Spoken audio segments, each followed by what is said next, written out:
Welcome back to Interview Ninja. This is step 33. We're continuing with our discussion about work and helping Corbin to decide what he wants to do with his adult life. What kind of work will he enjoy and where can he look for it? And as we talk about value chains, we want to help you understand what kind of businesses exist out there in society, what kind of activities actually will enable you to earn a living and maybe even build a career. As part of that, are you the person that thinks of the song or the new sound? Do you produce it? Do you somehow get involved in how that sound is going to reach people? Are you involved in the commercial aspect of it, of who do you reach? Finally, there's this whole business in creative industry that's so important today, monetization. How do you make money out of it? Is it actually called monetization? Yeah. How do you make a living out of doing it? Now, you can even make a living at it because you want to become filthy rich. Happens with Hollywood and all that sort of thing. You can have many, many motivations of why and how you want to use this. Well, why and how is very different. But working with yourself, thinking about yourself, if you're a true artist, you have a need to create. And the trick as an artist, as a creative person, is to be able to at least monetize some of it so that you can eat. And keep making art. Yes. And basically have the resources necessary, again, in this modern world, to make real art and get it suitable for TV and film and everything, you need more and more resources to be able to create it. You need a better guitar or a new synthesizer, or to afford a studio which you can control. So understanding how the industry works and where you are in that industry is vital if you're going to be a player. Yes. Okay. So that brings in the idea of what's a player. A player is someone who's got the ability to add value. A player, in business terms, is a person that has the capability to influence or direct how one or more of the links in the value chain performs. It has nothing to do with playing an instrument, for example. All business and much of government can be thought of as being involved in the game of life. A competent person with good skills can be a player in the big game. Most very senior executives are at work in organizations for their own fun, to both enjoy and to win.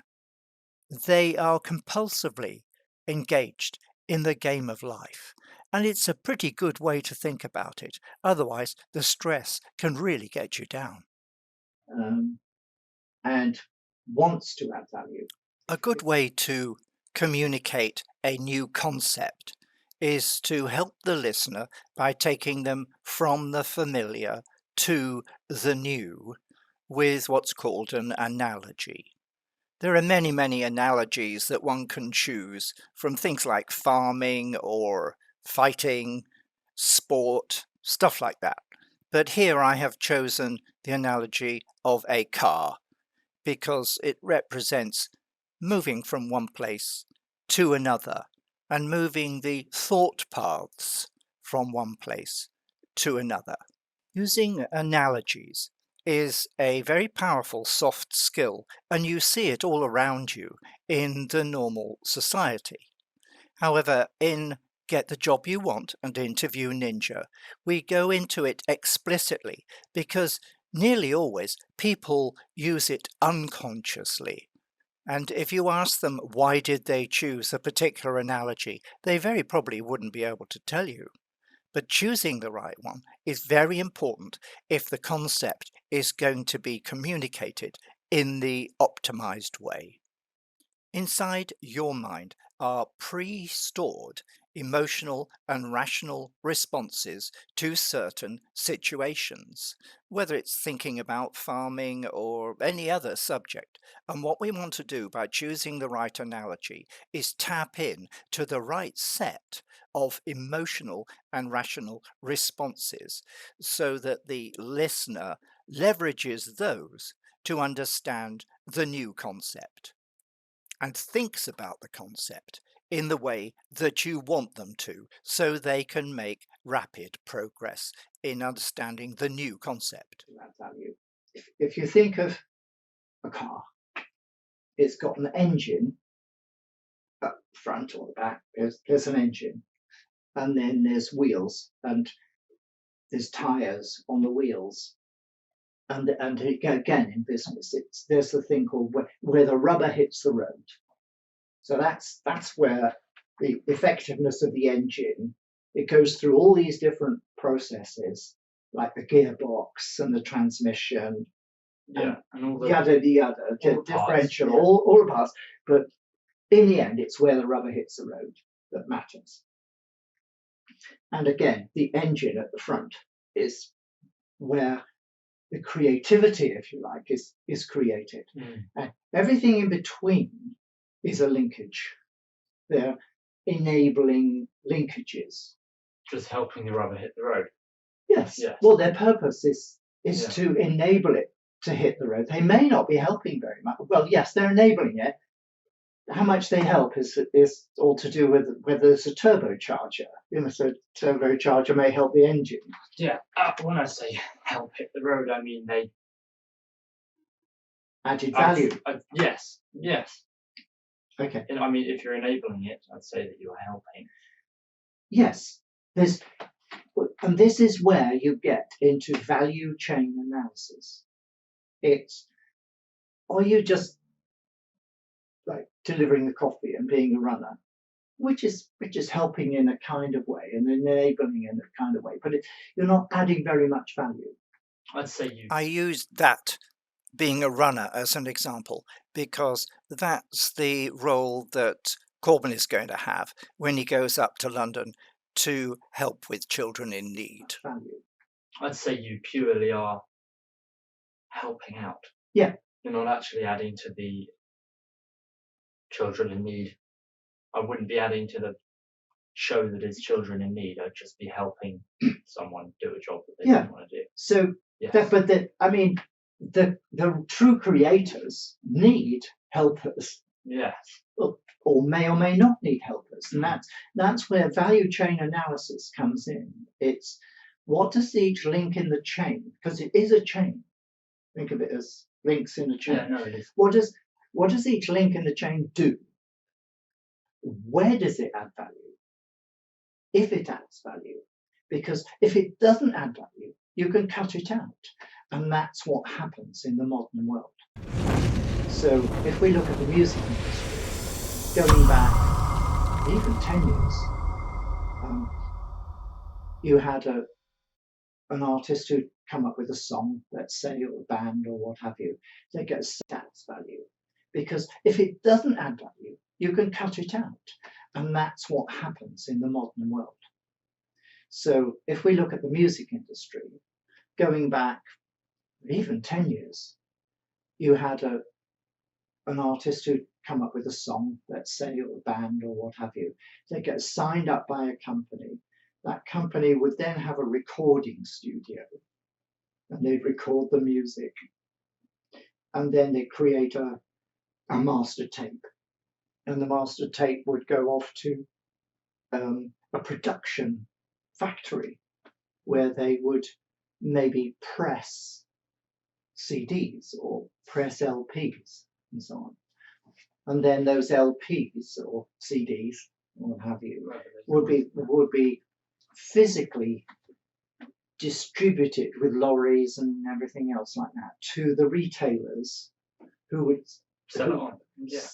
They would, so the consumer, if they wanted to hear the music, would go to a shop, a retailer, and buy the CD or what have you.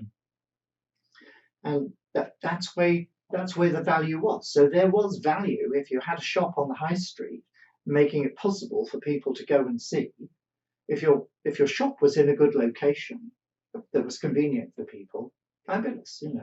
They could go there.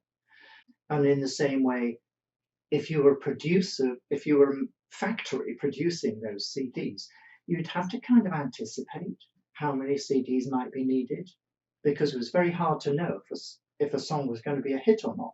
So there are costs associated with pressing out 10,000 or 100,000 CDs and putting them on lorries and sending them to shops if nobody buys a song. Now, in the modern world, that value chain has changed. So the exercise I was working on was, and hoped to prepare for you, and I'm 90% of the way there, 95%. Yeah. So here's the exercise, which I modestly called a glue exercise, which is Graham Lamb University of Experience or whatever. The new music industry, and that the exercise was highlight the industry players and businesses in this modern new music industry. Okay, so who are the real players? Clearly, the person who creates the music is a player. Yes. Okay. The link between the consumer and accessing, coming to the other end. So at one end, you need people to create music. At the other end, you've got to make the music available to the consumer. Things like iTunes or Spotify or whatever, as organizations, they're players. But there's a lot of stuff goes on in between. Okay, so this is an interesting article I want you to analyze. There's highlight the industry players and or businesses. So if there's opportunities to make money in an ethical way and sign up, 20, 30, 100, 1,000 creators of the music and somehow offer that content to the iPlayers, iTunes, Google's, Netflix, whatever, then those organizations are players, because let's say you're the creator. Yeah. You're probably not going to have a direct relationship with iTunes, let's say. Spotify or whatever. Yeah. Spotify. You pick. Who are we going to pick? Yeah.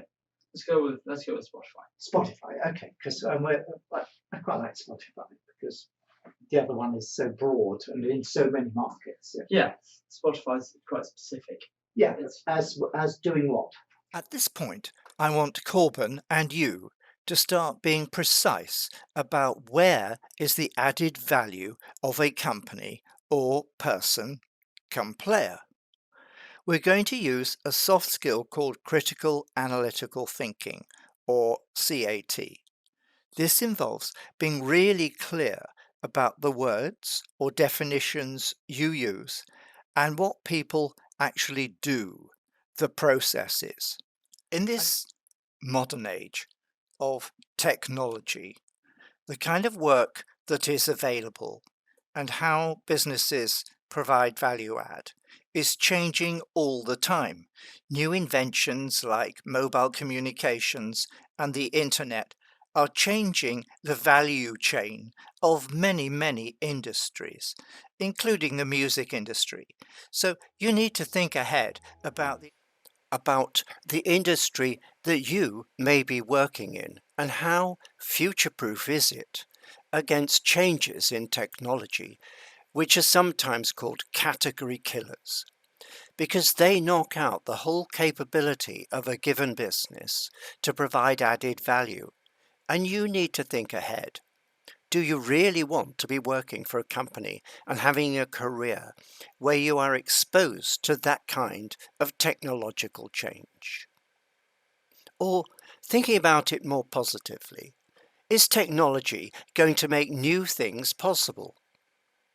And do you want to take advantage of those kinds of things that are coming down the line and become a player yourself? Because technology is making a whole new world of opportunity. Party on.